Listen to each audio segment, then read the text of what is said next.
ஒரே ஒரு கேள்வி சார், மஞ்சுமல் பாய்ஸ், பிரேமல், இந்த 2 படமும் சின்ன படம் தானே, நல்ல கதை இருந்ததுனால ஓடிச்சு. யார் இது? Ranganathan sir, Ranganathan sir, Pailwan Ranganathan. சத்தியமாக அவருக்கு நான் பதில் சொல்ல மாட்டேன், சத்தியமாக நான் பதில் சொல்ல மாட்டேன். விஷால் சார்? இல்லை I am not interested to tell him. அண்ணனுக்கே தெரியும், நான் வந்து இதுக்கு மேலே வந்து நான் சொல்ல மாட்டேன். அண்ணனோட பதில் வந்து நான் வெளியில் நான் அந்த சத்தியமாக ஒரு பதில் சொல்ல மாட்டேன். ஒரு பொதுச் செயலாளராக தயவு செஞ்சு நான் சொல்கிறேன், என்னை வந்து இந்த ப்ரெஸ் மீட் ஆரோக்கியமாக போயிட்டுருக்கு. ஒரு பொதுச் செயலாளராக என்னை வந்து பேச விட்டுறாதீங்க, வேணாம். அண்ணனோட கேள்விக்கு வேணாம், எல்லாம் நல்லபடியாக சாப்பிட்டு. Okay fine. அனைத்து பிரசன்ட் மீடியாவுக்கும் ரொம்ப ரொம்ப நன்றி. ஆக்சுவலி இந்த தருணத்தில் நீங்கள் இங்கே இருந்து எங்கள் படத்துக்கு சப்போர்ட் பண்ணுறது ரொம்ப சந்தோஷமாகவும் இருக்குது. இவ்வளோ நேரம் பேஷண்ட்டாக வெயிட் பண்ணி நீங்கள் இருக்கிறது வந்து it is adds more value and support to it.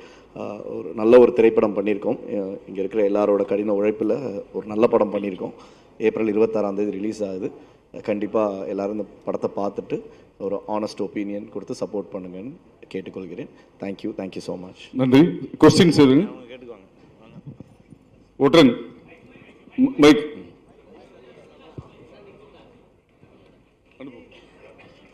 Meenakshi. Vishal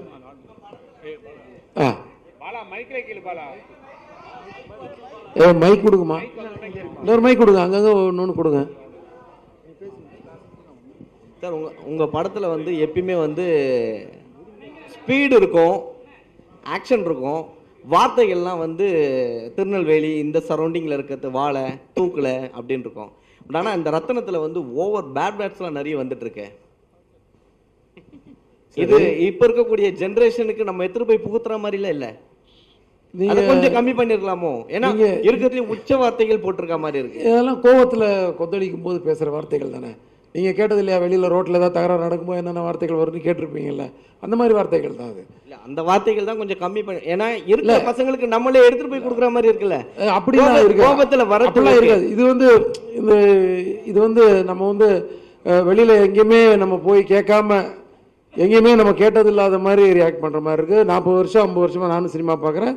தேவையான இடங்களில் சில படங்கள் வந்துட்டு இருக்கு. ரோட்டில் சண்டை நடக்கும்போது ஏற்படு களத்தில் இறங்கி வேலை செய்கிற ஆள் நம்ம எங்கெங்கே என்னென்ன மாதிரி பேசுவாங்க, எந்தெந்த கேரக்டர் என்னென்ன கோவம் வந்தால் எவ்வளோ வேகமாக அந்த கோவத்தை வெளிப்படுத்தும், அந்த கேரக்டராக தான் இது பேசியிருக்க தவிர இந்த வார்த்தையெல்லாம் எல்லாம் கண்டினியூ பண்ணுங்கன்றதுக்காகலாம் கிடையாது, அந்த எண்ணமும் கிடையாது. மேடையில் நீங்கள் பேசும்போது அதான் சொன்னீங்க, வயலன்ஸ் வந்து மோகன்ராஜ் ஒரு நிமிஷம் அவர் பேசிட்டு இருக்காரு. கொஸ்டின் பதில் சொன்னதுக்கு அப்புறம் கேட்கலாம். மேடையில் நீங்கள் பேசும்பொழுதும் வெட்டு குத்து அந்த மாதிரி ரத்தம் தெறிக்கிற மாதிரி அந்த மாதிரி தான் சொல்கிறீங்க. ஆமாங்க, நீங்கள் வந்து களத்தில் போய் இறங்கி பாருங்க. நீங்கள் ஒருத்தர் வந்து ரோட்டில் நின்று தகராறு பண்ணி ரோட்டில் போகிற ஒரு பொண்ணை கையை பிடிச்சி இழுப்பான். உங்களால் வீடியோ மட்டும் தான் நீங்கள் எடுக்க முடியும், உங்களால் எழுத்து கேட்கவே முடியாது. கேட்டிங்கன்னா உங்களுக்கு தான் பிரச்சனை. இப்போ எவன் போய் சட்டையை பிடிச்சி இழுக்கிறானோ அவன் மேலே தான் கேஸ் போடுறதுக்கு 10 பேர் ரெடியாக இருக்கான். ஆனால் கையை பிடிச்சி இழுத்தவன் வந்து ஈஸியாக போயிடுவான். அந்த மாதிரி சூழ்நிலையில் தான் நம்ம இருக்கோம். அவனெல்லாம் அடித்து உதைக்கிறதுக்கு ஒரு ஹீரோ வேணும். அவனு அதை நம்ம செய்ய முடியாது. நம்ம அதை வந்து நான் படம் மூலமா நான் செஞ்சிருக்கேன். நீங்க கேட்டீங்கல்ல, மீடியா வந்து சட்டை பிடிக்குமான்னு, வீடியோ எடுக்குமான்னு கேட்டீங்கல்ல, அந்த வீடியோ எடுத்து நான் வீடியோவை சொல்ல, நான் மீடியாவை சொல்ல, நான் மக்களை சொல்லிட்டு இருக்கேன். நான் நீங்கன்றது வந்து உங்களை மீடியாவை சொல்றேன். இல்ல நான் மீடியாவை சொல்ல சார். அவரு இல்ல ஒரு நிமிஷம், அவர் மீடியாவை சொல்ல, வீடியோ எடுக்கிறது வீடியோ சொன்னாரு. எல்லாம் வீடியோ தான் நம்மளால எடுக்க முடியுது. நமக்கு ஆதங்கம் வந்து அந்த வீடியோ போட்டு இப்படி அநியாயம் பண்றாங்க பாருங்க, அவ்வளவுதான் போட முடியுது. ஆனா அதை வந்து சினிமா மூலமா நம்ம வந்து நிறைவேற்றி காட்டுறோம். டேய் 10 பேர் வீட்டு முன்னாடி நின்றுட்டு வீட்டை உடச்சு நிக்கிற பொசிஷன்லாம் இன்னைக்கு நாட்டில் நடந்துகிட்டு இருக்கு. அதனால தான் 6330 போலீஸ் ஸ்டேஷன் நம்ம தமிழ்நாட்டில் இருக்கு. இல்லைன்னா ஒரே ஒரு ஸ்டேஷன் இருந்தா போதும் சென்னையில் மட்டும், எங்கேயுமே நல்லது நடந்துகிட்டு இருக்குன்னா. ஸோ அது அந்த நேரத்தில் ஒரு மனுஷன் எப்படி ரியாக்ட் பண்ணுவான்? எத்தனை வெட்டு குத்து கேஸ் ஒரு நாளைக்கு நடக்குதுன்னு கணக்கு இருக்கு தெரியுமா உங்களுக்கு? இதை வந்து நாங்கள் வந்து என்டர்டெயின் பண்ணல, இதுவும் இருக்கு சினிமாவில் இருந்து. ஆனால் அதை மீறி ஒரு விஷயம் இருக்கும் படத்தில், என்ஜாய் பண்ணுற மாதிரி, எமோஷன் ஆகிற மாதிரி, கண் கலங்குற மாதிரி. அதையும் நான் சொன்னேனே, கண் கலங்குற மாதிரி. இப்படி ஒரு விஷயங்கள்லாம் இருக்கா? பாசம்னா இப்படிலாம் இருக்கலாமா, நேசம்னா இப்படி இருக்கலாமா, ஒருத்தருக்கு அர்ப்பணிப்புன்றது இப்படி இருக்கலாமா, இதுவும் காட்டியிருக்கோம். நான் அதையும் சொன்னேன், இதையும் தான் சொன்னேன்.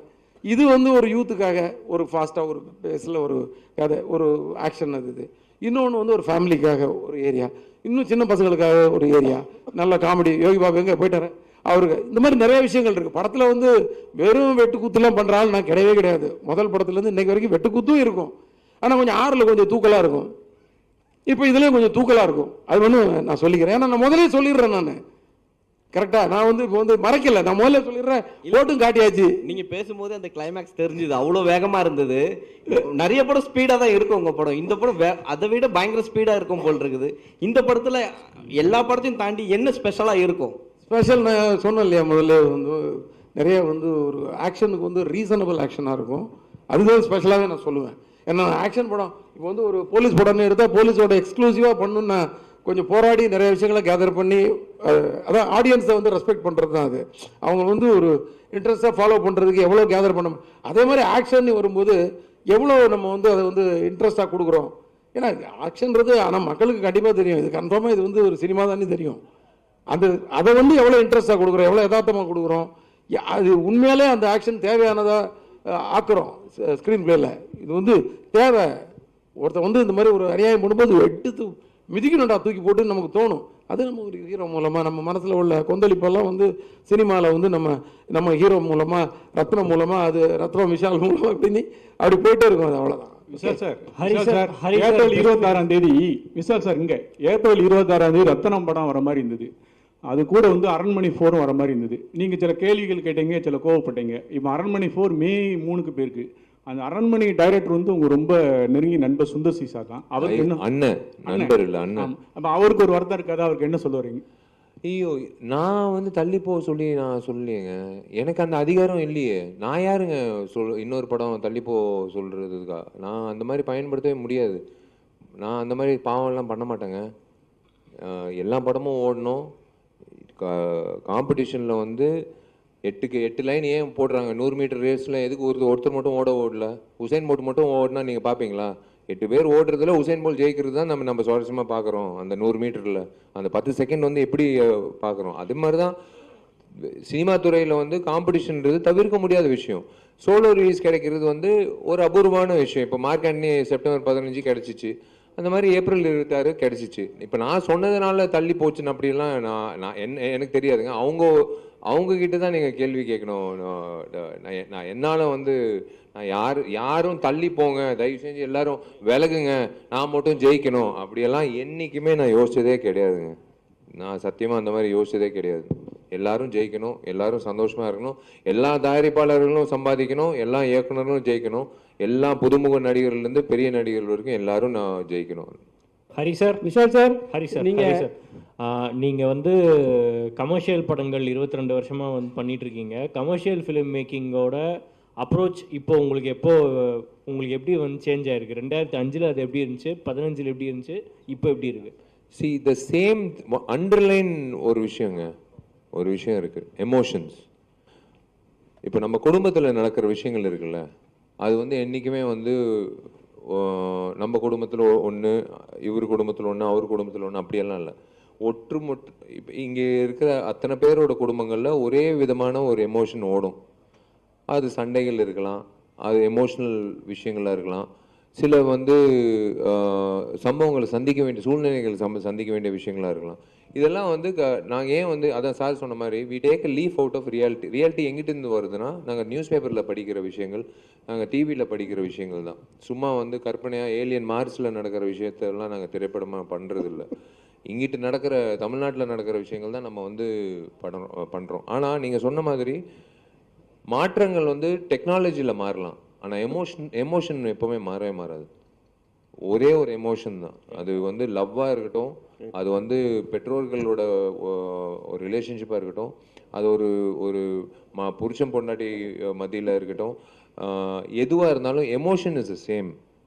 அதை எப்படி வந்து இன்னைக்கு இருக்கிற நீங்கள் சொன்ன மாதிரி டெக்னாலஜி வைஸாக வந்து ஒவ்வொரு திரைப்படம் வந்து காட்டுறாங்க. இந்த இன்ஸ்டாகிராமில் அதில் வந்து சோஷியல் மீடியாவில் முக்கியத்துவம் கொடுக்குறாங்க. அதெல்லாம் வளர்ச்சி நம்ம பார்த்துருக்கோம். இப்போ சினிமாலேயும் வளர்ச்சி வந்து ஓடிடி. எப்பயோ சொன்னார் கமல் சார், அது அவர் சொல்லும் போது எல்லாரும் வந்து அவரை வந்து ஒரு வழியாக்கிட்டாங்க. ஆனால் அவர் சொன்னது தான் இன்றைக்கி நடக்குது, ஓடிடி பிளாட்ஃபார்ம். ஸோ அதுதான் வளர்ச்சி. அதே மாதிரி தான் ஹரி சாரோட திரைப்படம் வந்து தாமிரபரணி நம்ம வந்து பண்ணோம், பூஜை பண்ணோம். ஆனால் அதே ஆடியன்ஸ் வந்து இன்றைக்கி வளர்ந்து வந்திருக்காங்க. ஸ்கூலில் படிக்கிறவங்க இன்றைக்கி வந்து வேலைக்கு போகிறாங்க, காலேஜை படித்தவங்க கல்யாணம் ஆகிடுச்சு, இந்த மாதிரி வந்து வளர்ச்சி வரும்போது அவங்க வந்து படங்கள் பார்க்கும்போது ஒரு விஷயம் வந்து எதிர்பார்ப்பாங்க. இவங்க 2 பேரும் சேர்ந்து வராங்களே, என்ன கொடுக்க போறாங்க அப்படின்னு தான் நினைச்சு பார்ப்பாங்க. ஸோ அந்த விஷயத்துல வந்து அண்டர் கரண்ட்ல இருக்கிற பேஸ் எமோஷன்ல வந்து we have upgraded, he has upgraded how to show that emotion and at the same time how to make it presentable. நம்ம என்ன ஒரு உணவு சாப்பிடும்போது கூட ஒரு அவங்க வந்து எப்படி ப்ரெசென்ட் பண்றாங்கன்றது முக்கியம். சும்மா தூக்கி டேபிள்ல அப்படி தூக்கி போட்டா இதை சாப்பிடு அப்படின்னு சொன்னா சாப்பிடுவோமா? அவங்க வந்து எப்படி ப்ரெசென்ட் பண்றாங்க ஒவ்வொரு ரெஸ்டாரண்ட்ல அப்படின்றது வச்சு தான் நம்ம வந்து சாப்பிட்றோம். உணவு அதே மாதிரி தான் நாங்கள் கொடுக்குற உணவு, என்டர்டெயின்மெண்ட் உணவு, அது வந்து அப்கிரேட் பண்ணி சார் பண்ணியிருக்காரு. இந்த காலகட்டத்துக்கு இப்போ இருக்கிற யங்ஸ்டர்ஸுக்கு, இப்போ இருக்கிற ஆடியன்ஸ்க்கு எப்படி தேவைப்படுதோ அந்த மாதிரி. அதுதான் சொல்கிறேனே, 5 நிமிடங்கள் சிங்கிள் ஷாட்டாக பண்ணுறதெல்லாம் வந்து இந்த படத்தில் ஏன் வந்து அவ்வளோ உழைப்பு வச்சு இப்போ பண்ணுறது காரணம் வந்து இதெல்லாம் ஒரு புதுசாக இருக்கும் பார்க்கும்போது. ஹரி சார் படங்கள்லேயே புதுசாக இருக்கும் பார்க்குறதுக்கு. இது எப்படி எடுத்தாங்க, எப்படி ஹரி சார் எக்ஸிக்யூட் பண்ணார், நாங்கள் எப்படி யோசிச்சோமோ அதே மாதிரி ஆடியன்ஸும் யோசிப்பாங்க. விஷால் சார் நீங்க வந்து விஷால் சார் இங்க சொல்லுங்க விஷால் சார் சார் மார்க் ஆண்டனில வந்து நீங்க மார்க் ஆண்டனில வந்து நீங்க 100 கோடி வசூல் சொல்லிட்டீங்க. இங்க சென்டர்ல ஒரு நிமிஷம் ஏஞ்சிட்டு உட்காருமா, கை தூக்கு. சொல்லுங்க பிரதர். சார் மார்க் ஆண்டனில வந்து 100 கோர்ஸ் கிராஸ் பண்ணியாச்சு, சந்தோஷம். ரத்தனமும் அதே மாதிரி கிராஸ் பண்ணிட்டோம், வாழ்த்துக்கள் சார். இப்போ என்னன்னா ஹரி சார் படம்னாவே வந்து ஒரு ஜானர் இருக்கும், ஃபுல்லாக ஃபைட் சீன் எல்லாமே. இந்த வந்து உங்ககிட்ட கதை சொல்லும் போது இது 2-3 வார்த்தைகள்லாம் வருது உள்ள. விஷால் சார் வந்து இது எப்படி எடுத்துக்கினாரு? இல்லை, அதுதான் நான் சொல்கிறேனே, ஹரி சார் சொல்கிற கதையை வந்து நான் அவர் சொல்கிற விஷயங்கள் வந்து ஒரு விஷயம் நான் ஓப்பனாக சொல்கிறேங்க. இவர் வந்து எல்லாரும் நினைப்பாங்க ஒரு இயக்குனர் சொல்கிறது அப்படியே ஒப்பேற்றணும், அதெல்லாம் ஸ்கூல் காலேஜில் படிக்கிற டெக்ஸ்ட் புக்கில். ஆனால் இயக்குநர்களுக்கு வந்து சொல்லும் போது சார் இப்படி ஒரு விஷயம் பண்ணால் ஆமாம் பண்ணலாமே, இப்படி கூட பண்ணலாமே அப்படின்னு ஃப்ளெக்சிபிளாக இருக்கிற இயக்குநர்களோட ஒர்க் பண்ணும்போது வேற ஒரு அவுட்புட் வரும். ஏன்னா அவர் வந்து காது வச்சு கேட்பார் எல்லாரும் என்ன சொல்கிறாங்கன்ற ஒரு விஷயம். ஸோ அந்த விஷயத்த வந்து அதான் சொன்னார், ஒரு எமோஷன் ஒரு பொண்ணு மேலே, அதுவும் வந்து சில காட்சிகள் இருக்குது, இவன் கோவப்படணும். நீங்கள் படம் பார்க்கும்போது அட்ரா ஆகணும் அப்படின்னு சொல்கிறது தான் வந்து எனக்கு கிடைச்ச அந்த மாஸ் ஹீரோதோ இவர் பண்ண அந்த சண்டைக்கோழியில். என்னது காசியா அப்படின்னு சொல்லிட்டு பஸ்ஸில் இறங்குறான்ல, அன்னைக்கு வந்து ஆடியன்ஸ் சொன்னான் அட்ரா ஆகணும் அப்படின்னு சொல்லி. அதுதான் வந்து ஒருத்தன் விஷால்ன்ற ஒரு ஆக்ஷன் ஹீரோ பிறந்தான். அதே மாதிரி தான் தாமிரபரணிலையும் அதே மாதிரி தான் பூஜை. அதே மாதிரி ரத்னத்தில் வந்து நீங்கள் படம் பார்க்கும்போது ஒவ்வொரு வாட்டி ஹீரோ வந்து கோவப்படுறதுக்கு ஒரு காரணம் இருக்கும்.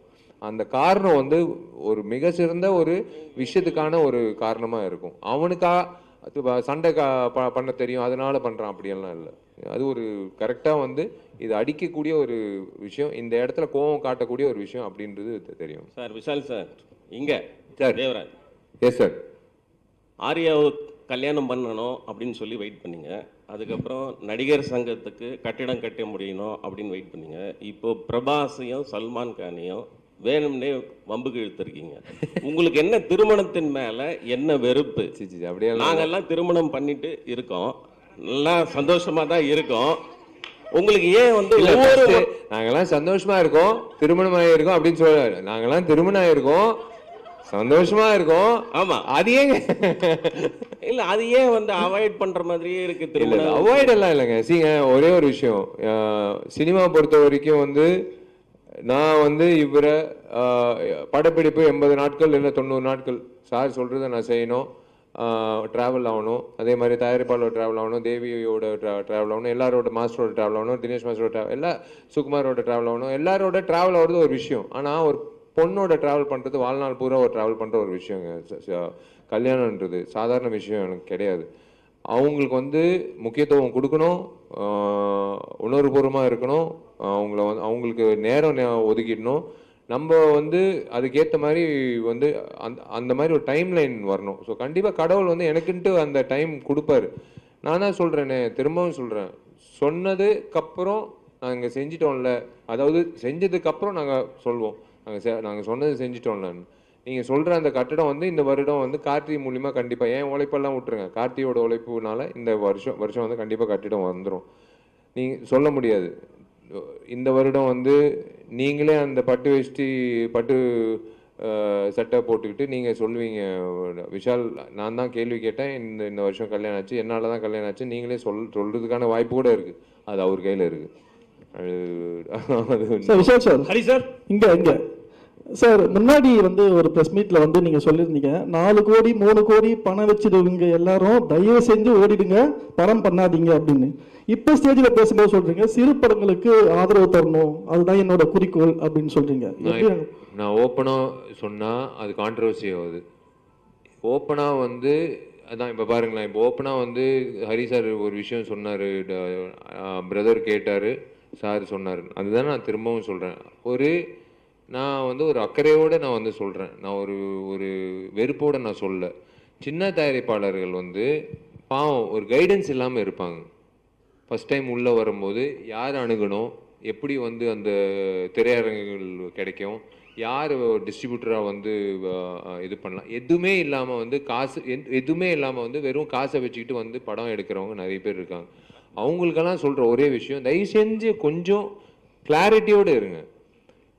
நீங்கள் போடுற முதலீடு எப்படி உள்ளே வரப்போகுதுன்றது முன்கூட்டியே நீங்கள் யோசிச்சுக்கோங்க. ஓடிடி வாங்க போகிறாங்களா, சேட்டலைட் வாங்க போகிறாங்களா, மார்க்கெட் இருக்கா, இது வந்து திரையரங்கம் வந்து இப்போது ரிலீஸ் அப்படின்னு நீங்கள் பார்த்தீங்கன்னா இப்போ வந்து ஃபஸ்ட்டு 3 நாள் தான் கலெக்ஷன் தான். 4வது நாள் ஃபஸ்ட்டு வாரம் வந்து 80% கலெக்ஷன் ஃபஸ்ட்டு வாரம், 2வது வாரம் வந்து மீதி 20%, 3வது வாரம் வந்து பெருமைக்காக ஓட்டுறது. சத்தியமாக நான் சொல்கிறேன், இது பெரிய படத்துக்கும் சரி. 3வது வாரம் 4வது வாரம் வந்து ரிப்பீட் ஆடியன்ஸ் எல்லாம் சில படங்களுக்கு 1 in a million அப்படின்னு சொல்லுவாங்களா, அந்த மாதிரி அபூர்வமான விஷயங்கள். இப்போ சின்ன திரைப்படங்களுக்கு நான் சொல்கிற ஒரே விஷயம், திரும்பவும் நான் அன்றைக்கி நான் சொன்னேன், நீங்கள் என்ன கேட்குறீங்க, தோனியை போய் கேளுங்களேன். நம்ம விசில் அடிக்கிறோன்னா அவர் 6 அடிக்கும்போது அவரும் ஒரு படம் எடுத்தார், அவர்கிட்ட மைக் நீட்டி கேளுங்களேன், அவர் முதலீடு அவர் போட்டார் காசு என்ன எவ்வளோ வந்தது திரும்ப வந்ததுன்னு நீங்கள் கேளுங்க, உங்களுக்கு அந்த பதில் வரும். ஏன் என்ன கேட்குறீங்க, நான் சொல்கிறது வந்து எனக்கு இருக்கிற எக்ஸ்பீரியன்ஸில் நானும் சின்ன படம் எடுத்திருக்கேன். ஜீவான்ற திரைப்படம் நானும் வந்து ரிலீஸ் பண்ணியிருக்கேன். கரெக்டாக ஜெயலலிதா அம்மா வந்து அரெஸ்ட் ஆனாங்க, எல்லாம் திரையரங்கத்தை மூடுங்கன்னு சொன்னாங்க, போச்சு எனக்கு காசு, அப்படியே போச்சு எனக்கு 4 கோடி போச்சு, 4 கோடி 5 கோடி போச்சு. எல்லாமே இருக்கும் சினிமாவில் வந்து அன்சர்டனிட்டி ஜாஸ்தி. ஸோ அந்த வகையில் வந்து சின்ன திரைப்படங்கள் வந்து கொஞ்சம் யோசிச்சுடுவாங்க மார்க்கெட் என்ன நிலவரம்ன்றது. இந்த வருஷம் வந்து it's going to be the biggest, நான் எப்போ ஓப்பனாக சொல்கிறேன், இது நீங்கள் எப்படி வேணாலும் எடுத்துக்கலாம். இந்த வருஷம் வந்து it's going to be the biggest acid test for Indian film industry, not south இந்தியில் சின்ன படங்களில் பெரிய படங்களில்.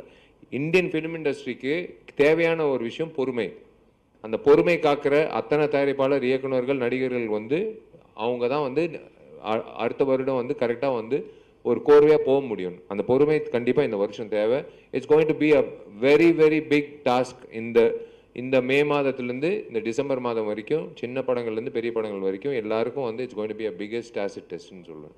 ஹரி சார், உங்களுக்கு தான் ஒரு கேள்வி சார். நீங்கள் சொன்னீங்க அந்த 3.5 கிலோமீட்டர்ஸ்க்கு வந்து அந்த சேசிங் சீனு ஃபைட் இங்கே சார் சேசிங் ஃபைட் சீனுன்னு சொல்லி சொன்னீங்க. அது வந்து ஒரே டேக்லேயே எடுத்துட்டீங்களா இல்லை 2-3 நாள் ரிஹர்சல் போனீங்களா? 2 நாள் சார் மொத்தம். அதில் ஒரு 1.25 நாள் வந்து ரிஹர்சல், ஒவ்வொரு பார்ட்டாக வந்து ரிஹர்சல் பண்ணோம்.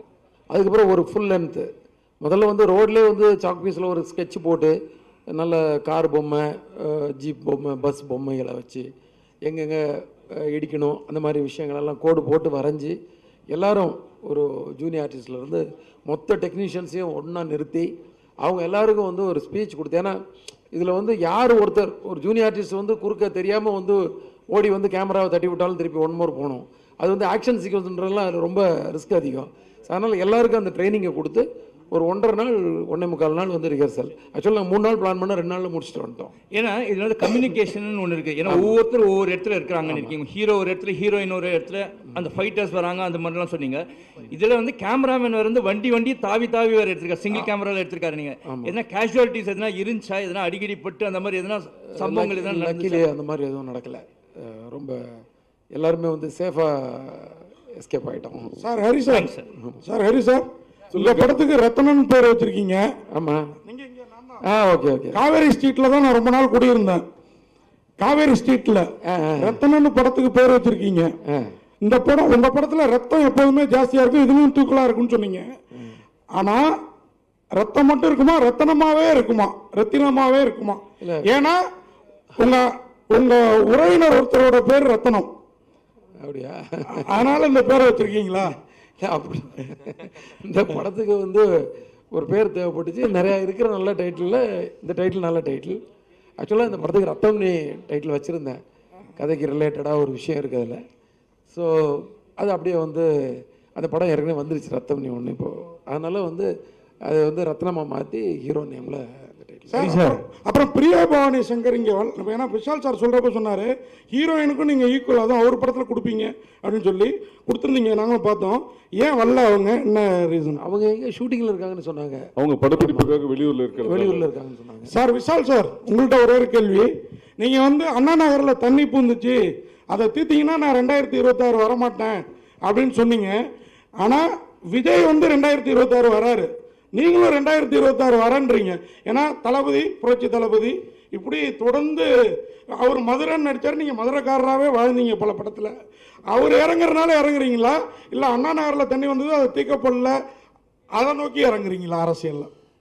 அண்ணா நகர்ன்றது ஒரு தொகுதிங்க. இன்னும் ஏங்க தமிழ்நாடு அண்ணா நகரில் தண்ணி இறங்குறது இது அது ஓகேங்க. அது அது வந்து நான் பதிவு பண்ணது வந்து எங்கள் வீட்டில் தண்ணி அது வந்து அண்ணா நகர். நான் சொல்கிற ஒரு விஷயம் என்னென்னா, நான் திரும்ப திரும்ப அதான் சொல்கிறேன். முதல்ல வந்து தளபதி விஜய்க்கு வந்து வாழ்த்துக்கள். அவர் வந்து எடுத்த முடிவு, அவர் வந்து சமூக சேவைக்கு வராரு, மக்கள் சேவைக்காக வராரு அப்படின்னு முடிவு பண்ணிட்டு அவர் அறிக்கை கொடுத்துட்டாரு. அது வந்து அவருக்கு முதல்ல அவர் வாழ்த்துக்கள். எனக்கு ரொம்ப பிடிச்ச ஒரு மனிதர், ஒரு ரொம்ப பிடிச்ச நடிகர். எனக்கு என்னென்னா அவரை வச்சு இயக்கி ஒரு படம் பண்ணோன்னு எனக்கு ஒரு ஆசை. ஐயோ அவர் சொல்லிட்டாரு இதுதான் கடைசி படம்னு எனக்குள்ள ஒரு விஷயம் ஓடிட்டு இருக்கு. அதுதான் இப்போ விஷாலன் நீங்கள் கொண்டு வந்தீங்கன்னா இப்போ என்னன்னு தெரியாது எனக்கு. ஒருவேளை நான் ஹரி சார் கதாநாயகனாக இருக்கிறதுனால நிஜ வாழ்க்கையிலையும் வந்து ஏதாவது சமூக விஷயம் பிரச்சனைகள்னால் இறங்கி பேசணுன்ற உணர்வு வந்து ஆட்டோமேட்டிக்காக வருதான் என்னன்னு தெரில. இதெல்லாம் தாண்டி ஒரு விஷயம் சொல்கிறேங்க. 2026 வந்து விஷால் வந்து வரக்கூடாதுன்றது தயவு செஞ்சு அந்த அவங்க வந்து அவங்கவுங்க வேலைகள் பண்ணிக்கிட்டா நம்ம சந்தோஷப்படுவோம். டிசம்பர் மாதம் நான் திரும்பவும் சொல்கிறேங்க, மழை வருதோ இல்லையோ தயவு செஞ்சு அந்த வெள்ளம் வந்து வராமல் பார்த்துக்கோங்க. திரும்பவும் வந்து மறுபடியும் இன்சூரன்ஸுக்கு ஓடிக்கிட்டு ஆடி கார்லேருந்து சின்ன கார் வரைக்கும் மிதக்கிட்டு வேளச்சேரியில் ஏரி பக்கத்தில் மறுபடியும் வந்ததுன்னு வச்சுக்கோங்களேன், எப்படி இருக்கும் யோசிச்சு பாருங்களேன். நம்ம ஊருங்க, நம்ம வாழ்ந்த ஊர், நம்ம சம்பாதிச்ச ஊர், நம்ம ஊர் ஒன்று வருஷம் வருஷம் இதே மாதிரி இருந்ததுன்னா எப்படி இருக்கும்? அதுதான் ஒரு ஆதங்கம். ஏன்னா அதெல்லாம் மாறிடுச்சுன்னா நாங்கள்லாம் எதுக்குங்க வந்து சொல்லணும்? அதுதான் ஒரு விஷயம்.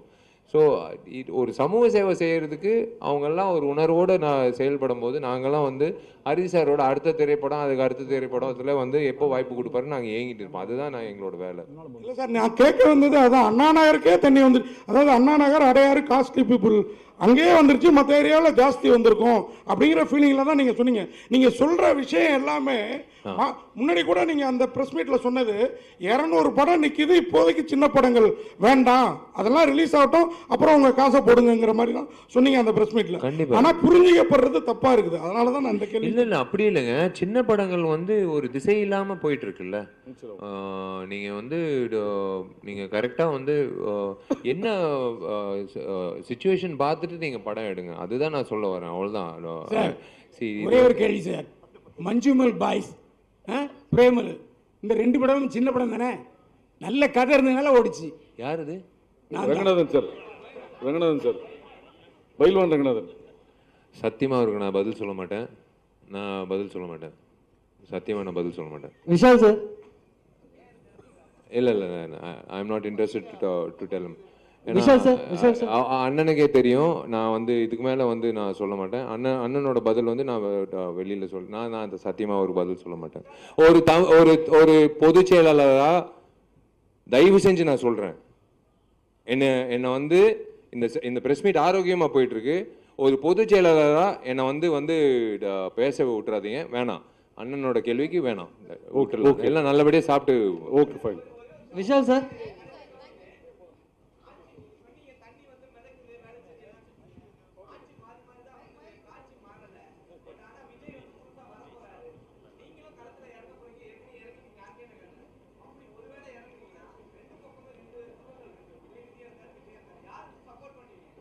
ஏங்க ஒருத்தருக்கு நல்லது பண்றதுக்கு ஏங்க சப்போர்ட் வேணும்? நீங்க பண்ணிட்டு போயிட்டே இருங்க.